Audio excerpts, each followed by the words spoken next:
Hello all, welcome to study 62 of the Solving Studies to Improve Chess Calculation series. This study comes from Zinovy Birnov. He was a Russian composer.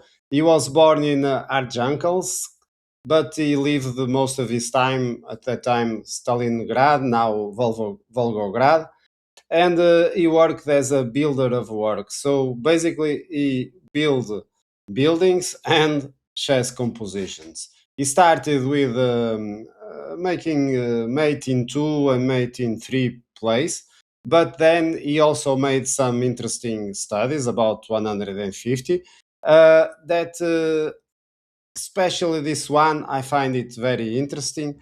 It's inspired in one of the studies I have here on the series, another tip, but at the moment I'm not going to say what is the study. I will during the solution, but of course, I suggest you try it first.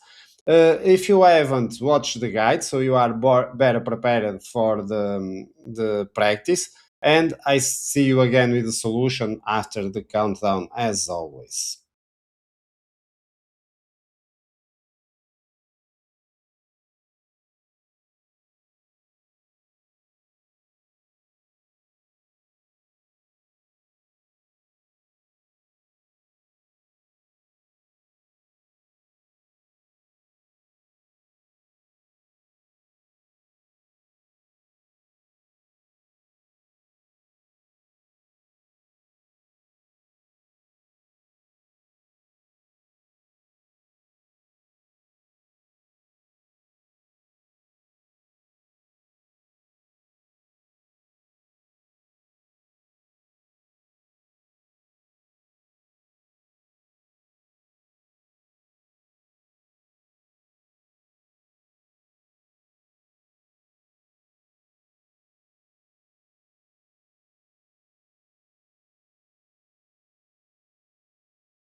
And here we are, and as always, let's start with the first only right move, which is rook g7 check.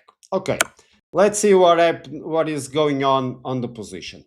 Of course, we need to take in the account that the c pawn is threatening to promote in next move. So first thing we should consider is what happens if I control it immediately. Well, this doesn't work because the king simply approach our own pawn. And now if I try to, for example, protect it with the idea of promoting with check before going for the pawn, well, I don't have time because black simply promotes to the queen. When I take the queen, the king takes the pawn, and of course we are facing a draw in the game, at least if well played. Uh, what else? Here we don't have many more choices because if we promote to a queen, well, we simply allow black also to promote to a queen, and considering the material, it's again a draw in the game.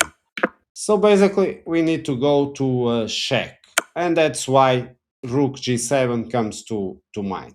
Now, black king needs to move, and of course, going up is not an option because we simply promote the queen with check, and then it's game over for black. Coming over here, this allows again to promote the queen, and with check. So the best for black is to go to the b6 square, where if I promote the queen, well, gives time for black to promote the queen at the same time. So what can white do over here? Well, it simply needs to keep giving a check because as we saw, if I go down, then this just allows black to take the pawn and guarantee the draw. So I need to promote the pawn, but we'll do it with a knight, checking the king. Okay, so check again, and the king needs to decide. If it goes to the side, to c6, well, I have here the option to checkmate the king. And if it goes to a5, simply the same will happen. I will check it, and it's checkmate. So basically, again, it's a forced move. So king needs to come to a6. Now, it's the same situation again. So the king is basically controlling the possibility to grab the knight. So we need to keep going on with check. So this one is almost the line we need to consider immediately. Notice that I don't have time to come, for example, over here, and because black is also with this last resource, so now we are threatening to promote and to control it with the bishop, and of course I can't take the bishop, sorry, I can't take the bishop because this allows the promotion. So one way or another, black is able to draw if I don't go with the forced check. So I need to check it. Now, what are the options? Well, if the king comes to b6, well, this allows us to bring the knight again with another check. The king needs to move, and let's say, for example, it goes to a5. Well, I simply can checkmate it. Not a good idea. And if it goes to a6, well, then I have time for a fork, forking the king, as you can see, and grabbing the pawn, which is a win for white. So the king here is forced to go to a5, no other solution. Now I don't have checks, but I need to consider also what to do to allow or not the promotion. One thing is for sure, I can now come back with the rook. Why? Because if the bishop tries to protect, we are going to see this one, the other option is to check our king with d5. Well, but this just allows our knight to come back, so there's no much progression. So the bishop goes with the same idea, but now I can bring my secret card, which is to take the bishop with check. So here the bishop takes with check, so we are in time again to control the promotion, but of course now Black sacrifices the pawn. If I take with the knight, this allows the promotion with the queen and check. So I am forced to take the rook. And now notice that I am not allowed to bring the rook down to d1. So this is, if you remember, this is exactly the same position we had in the previous study from Kasparian. And basically, Birnov did an improvement on the Kasparian endgame, which is something that chess composers do sometimes. They inspire themselves and their compositions on previous studies, and this is an improvement. In the own words of Kasparian, he considered that Birnov has improved his own idea, which is a great compliment.